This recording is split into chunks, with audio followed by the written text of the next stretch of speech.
اس طرح لوہے کو زنگ لگ جاتا ہے، دلوں کو بھی زنگ لگ جاتا ہے، اور دلوں کا زنگ دور کرنے کا علاج موت کی یاد اور قرآن پاک کی تلاوت ہے۔ دل بھی کالا ہو جاتا ہے جب تم گناہ کرتے ہو، تو تمہارے دل پر ایک کالا نقطہ، سیاہ نقطہ لگ جاتا ہے، پھر گناہ کر تو پھر ایک کالا نقطہ لگ جاتا ہے، بندہ گناہ کرتا رہتا ہے یہاں تک کہ اس کا دل کالا ہو جاتا ہے، سیاہ ہو جاتا ہے، بلیک ہارٹ جس کو کہتے ہیں۔ اور اس کی علامت یہ بتائی گئی ہے کہ اب جب دل کالا ہو جاتا ہے تو اب اس پر نصیحت اثر نہیں کرتی، اللہ کی پناہ۔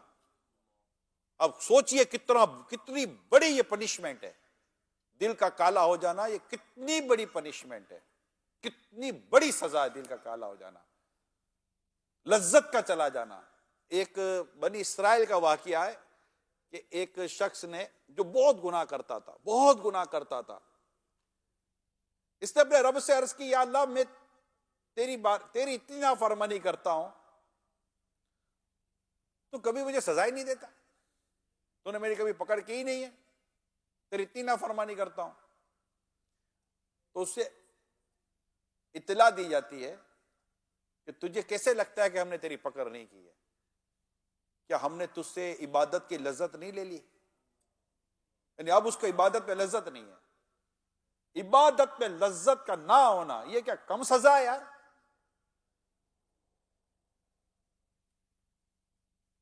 نماز کی توفیق چلی جانا کیا یہ کم سزا ہے؟ گناہ کا راس آ جانا یہ کیا کم سزا ہے؟ آنکھوں سے خوف خدا سے آنسو کا نکلنا بند ہو جانا کیا یہ کم سزا ہے؟ تلاوت کرتے کرتے تلاوت کا چھوٹ جانا، درود پاک پڑھتے پڑھتے درود پاک کا چھوٹ جانا، نیکی کرتے کرتے نیکی کا چھوٹ جانا، عبادت کی توفیق کا سلب ہو جانا، کیا یہ کم سزا ہے؟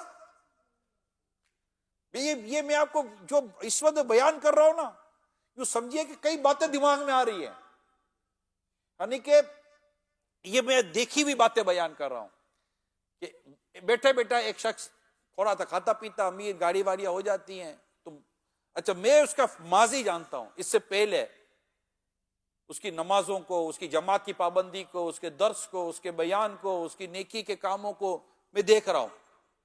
آہستہ آہستہ آہستہ آہستہ اس کو مال ملنا، آسائش ملنا شروع ہو جاتی ہیں، اور جیسے جیسے اس کو مال اور آسائشیں ملنا شروع ہو جاتی ہیں، اس کی یہ نماز اور دیگر نیکی اور عبادت کا یہ جو معاملات ہے یہ کم ہونا شروع ہو جاتا ہے۔ تو لوگ کہتے ہیں یار اس پر بڑا کرم ہو رہا ہے ان دنوں میں، کیوں؟ بڑا نوازا جا رہا ہے۔ میں سوچتا ہوں کہ کرم ہو رہا ہے یا اس سے کچھ غلطی ہو گئی ہے؟ بات سمجھ رہے ہیں؟ میں ڈر رہا ہوں بولتے ہوئے بھی۔ اگر وہ ساری چیزیں عبادت، ریاضت، تقوی، پرہیزگاری باقی رہے، نیکی کی توفیق باقی رہے، اور ساتھ ساتھ اگر کوئی اسے ایسا انعام اور ایسا فضل، ایسی آسانی مل رہی ہے، اس کو بھی الگ سے ڈسکشن کیا جا سکتا ہے کہ پھر بھی قیامت کی آزمائش تو، قیامت کے سوالات کے معاملات اور حساب کتاب کے معاملات پھر بھی کھڑے ہیں، لیکن جس سے یہ عبادت اور نیکی کی توفیق جاتی رہے، اور ساتھ ساتھ اس کے ساتھ آسائش اور آسانی اور مال و دولت اور جائیداد اور دیگر چیزوں میں اضافہ ہوتا رہے، اور کوئی کہے کہ یار یہ آج کل نوازا جا رہا ہے، اس پر بڑا کرم ہو رہا ہے، تو کمپیریزن کر لیں کہ مطلب کہ حدیث پاک میں تو آیا ہے کہ باقی رہنے والی کو فنا ہو جانے والی پر فوقیت دو، ترجیح دو۔ پریورٹی کس کی ہے؟ جو باقی رہنے والی ہے وہ آخرت، اور جو فنا ہونے والی ہے وہ دنیا۔ دنیا کی لذت کے لیے بندہ آخرت کا لاس تو نہیں گوارا کرے گا، اور اس طرح کی ڈیل کرنے والوں کی تعداد ہے جو آخرت اور نیکیوں سے معاذ اللہ اس کو کمپرومائز کرنے کے لیے تیار ہے کہ یار اس کی چلو کم ہو جائے تو ہو جائے، یہ مل جائے۔ میں ایک سے بات کر رہا تھا کہ یار اب مال ہے، پیسہ سب کچھ ہے تو سب کچھ ہے، یار کیا دماغ میں بیٹھ گیا ہے، مال سے، دولت سے دوا ملتی ہے، شفا نہیں ملتی، دولت سے دوست بنے گا، وفا نہیں ملے گی، دولت سے آسائش تو خرید سکتے ہیں، سکون نہیں خرید سکتے۔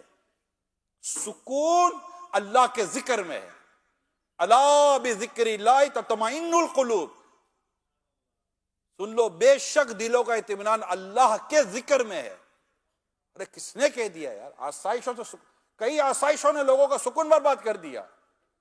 جب تک آسائشیں نہیں تھی تب تو بغیر گولی کھائے نیند آ جاتی تھی، جب دولت و مال نہیں تھا تو سکون سے سو جاتے تھے۔ اب تو یہ سب چلا گیا، وہ آ گیا جس کا انتظار تھا، وہ چلا گیا جو میرا سکون تھا، جو میری راحت تھی،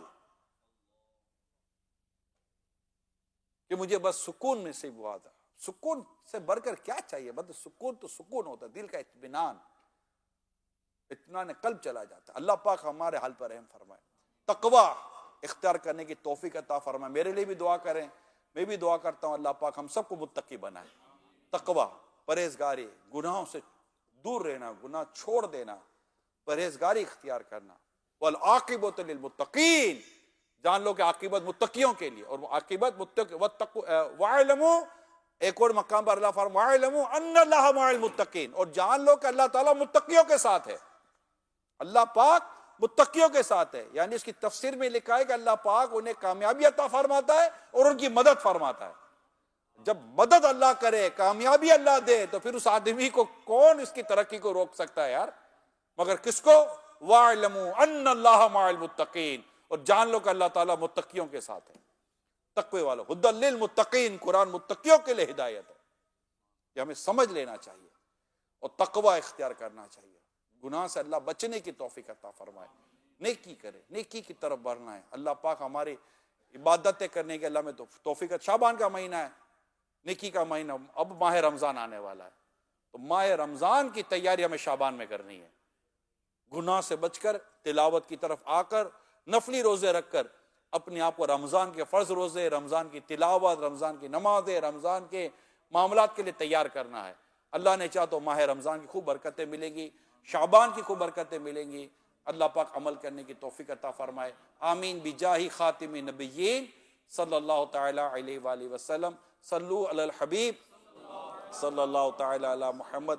دعوت اسلامی کے دینی ماحول سے وابستہ رہیں، ہفتہ وار اجتماع، درس، بیان، مدرسۃ المدینہ بالغان، اور لازمی طور پر ہر ماہ 3 دن مدنی قافلے میں سفر۔ انشاءاللہ تعالی تقوی اختیار کرنے میں یہ کام بڑی مددگار ہے، بڑی مدد ملے گی تقوی اختیار کرنے میں، نیکی کا کام، نیکی کی سوچ پیدا کرنے میں۔ دعوت اسلامی کے یہ 12 دینی کام جو ہے، اسلامی بھائیوں کے اور اسلامی بہنوں کا 8 دینی کام، تقوی، نیکی کی توفیق حاصل کرنے میں یہ بہترین مددگار ہے۔ الحمدللہ رب العالمین۔ مدنی چینل دیکھیں، گناہ بارہ پروگرام ہی کوئی نہ دیکھیں، اپنے موبائل کو بھی دعوت اسلامی والا بنا دیں، اپنے ٹی وی کو بھی دعوت اسلامی والا بنا دیں، اپنے گھر کی دیواروں کو، اینٹوں کو، ذروں کو دعوت اسلامی والا بنا دیں۔ ہر طرف سے اللہ اور اس کے رسول کی بس وہ یادوں کی آوازیں آتی رہیں، ذکر خدا و مصطفیٰ ہمارے گھر میں ہر وقت جاری رہے۔ صلو علی الحبیب صلی اللہ تعالی علی محمد۔ مدنی چینل کے ناظرین، میں مبلغ بنوں سنتوں کا، خوب چرچا کروں سنتوں کا۔ امام اعظم ابو حنیفہ، امام اعظم ابو حنیفہ، ہمارے ملجا ہمارے ماوا، امام اعظم ابو حنیفہ۔ تعارف امام اعظم ابو حنیفہ رحمت اللہ علیہ، نام، کنیت اور لقب۔ آپ رحمت اللہ علیہ کا نام نعمان، کنیت ابو حنیفہ اور لقب امام اعظم ہے۔ پیدائش آپ رحمت اللہ علیہ 80 ہجری میں عراق کے مشہور شہر کوفہ